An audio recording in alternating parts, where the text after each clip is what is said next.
திமுக அரசு தொடர்ந்த பொய் வழக்கில் இருந்து விடுவிக்கப்பட்டது மகிழ்ச்சி அளிப்பதாக பாஜக மாநில துணைத் தலைவர் பி ராமலிங்கம் தெரிவித்துள்ளார்.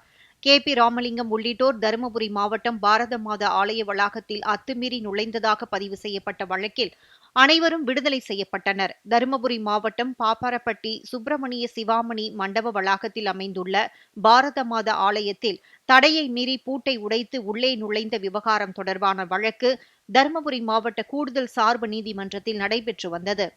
வழக்கை விசாரித்த நீதிமன்றம் பி ராமலிங்கம் உள்ளிட்ட 11 பேரையும் விடுதலை செய்து உத்தரவிட்டது.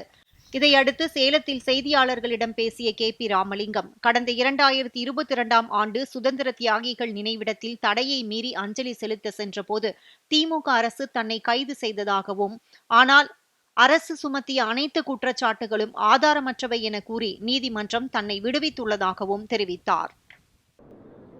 தமிழக அரசால் சாட்டப்பட்ட எந்த குற்றமும் நிரூபிக்கப்படவில்லை. அரசு சுமத்திய அத்தனை குற்றங்களும் ஆதாரமற்ற குற்றச்சாட்டுகள். அதை நிரூபிப்பதற்கு